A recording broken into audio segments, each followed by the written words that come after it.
personally, for me, this album did not start until track 7. Nothing. For me, track 1, 2, none of those. You see, Rhythm and Blues, I mentioned it a few weeks back, maybe a few months back. The Rhythm and Blues is one of the most exciting songs that I've heard from Ayra Starr since 2002, since the release of her previous project, 19 and Dangerous. So for me, I'm listening to this project and I'm waiting for something. For me, the project did not start until track 7, Rhythm and Blues. Now, the track 8, 21, this track, I didn't like it outside of the album, but it kind of makes sense. Listening to it in the album, I kind of liked it at this point, right? It just makes a lot of sense, sounded a lot better. But outside of that, I think then track 12, Jazzy's Song, and for me, that is it. Not like, and these are songs outside of the songs that we already know. I think Jazzy's Song, the track 12, Jazzy's Song, is probably the only song in the album that has me excited. And can I just say, I'm listening to even this Rhythm and Blues as well. I'm listening to this Rhythm and Blues, and I'm wondering why is Coco Jones not on Rhythm and Blues? When you feature artists, like in as much as you have a certain preference for the genre you do, but if you want to feature artists, you also create an opportunity for them to succeed. This Woman Commando song was not the song for Coco Jones. Like, I doubt anybody in that circle is listening to this song and saying this was the best song for her to succeed. This was the best position for her to succeed. This song was not it. So, for long and short, for me, this album was below par. Was way below what I was expecting, way below the direction that I thought, this album was gonna go. The year I turned 21 wasn't it for me. I could not listen to it even like several times. I just listened to it the one time, and then I tried to even go through some of those songs, and I was like, next. I've heard, like, there was nothing to keep me in this album. It did not sound rounded to me, like a project that I could, what's the word? That I could lean on, sort of, and say, oh, I want to listen to Commas, and then maybe Woman Commando comes on, and I'm like, oh no, man, I need to listen to Control. I'm like, no, I need to listen to Lagos Love Story. None of these songs, for me, even outside of the album framework that they are in, it even makes it worse. None of these songs standing on their own does anything for me. I try to listen to them in other playlists to kind of see maybe I'm not getting outside of the album, to listen to it in other playlists. Like, I go to playlists where some of these songs are, and nothing. I'm sorry to bust you guys' bubbles here. For those who are listening right now and actually love this project, because I've seen a lot of people come out and say they do. No, this project did not keep me from the melodies, did not keep me. I'm looking at this feature with this Woman Commando's feature with Anita and Coco Jones. I listened to Shensea's album also this week. Shensia also featured Anita. That was a better feature. Like, the where in the environment where your featured artist can excel, it pays the two of you to find a way to merge your worlds together where you can thrive, and also your artist and the featured artist can also thrive. This feature with Giveon,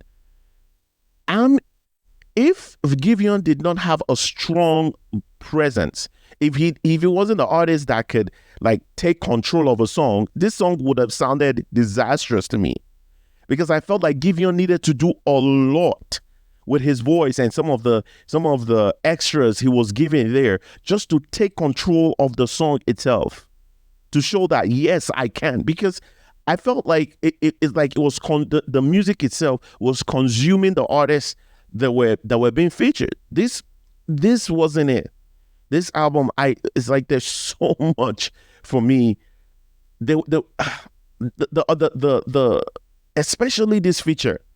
I'm looking at this Coco Jones feature and I'm like, why shouldn't we have a rhythm and blues remix?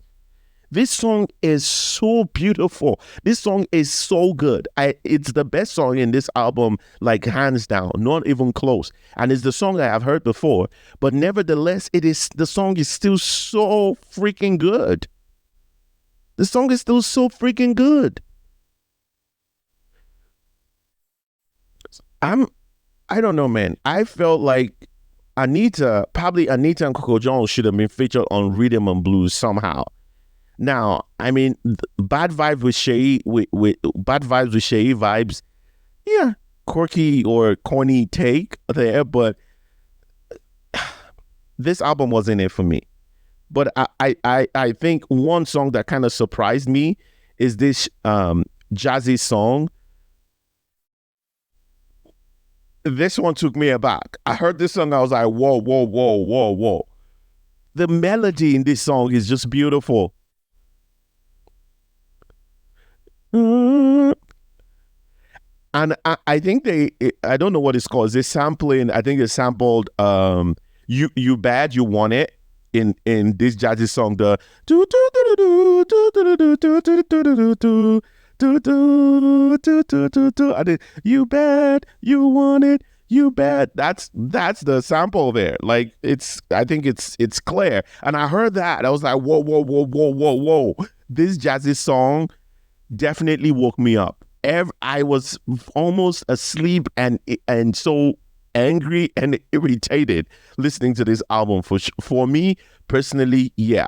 But I got to Rhythm and Blues, I was like, okay, this album just started.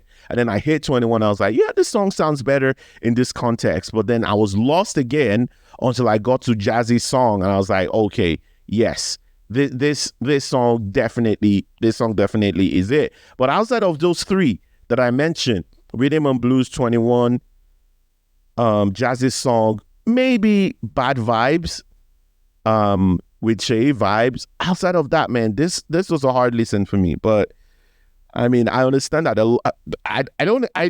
I'm even reluctant to say a lot of people, because most of the extremely great takes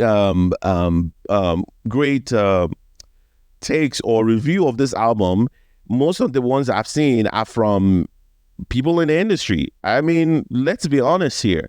People who I feel they've probably heard the album before and they have certain thoughts already, established on this one, on about this project, because the song comes out in the morning and by afternoon I'm hearing it is this, it is that. But for me, this did not reach the level that I was expecting. I was expecting so much because of just what I've heard over the years, and I've spoken about her as well. I remember talking about how the kind of run she had in 2021, and I was saying that's how you keep yourself relevant, because she was open to a lot of features with artists. I actually do like what's it called? One of her singles. Let me find that one now. The one she had with one of this, yes, I think Big FU. The one, David Guetta. I really did. I liked this feature. Lil Durk, David Guetta, and Ayra Starr. I really disliked it. The You're Higher, the one she had with Naked. Yeah, pretty decent. Pretty decent as well. So I mean, I've enjoyed some of the features that she's had over the years. I mean, not over the years, last year, just to keep herself relevant coming into this year and then releasing the album, right? I have spoken about how that is how you do. You don't have to release an album all the time. You can, keep yourself relevant by staying in features, and just engaging with the industry, other artists, whether locally or foreign artists, whichever way you want to do it, but get involved, and then you don't have to do crazy stuff just to stay relevant, right? And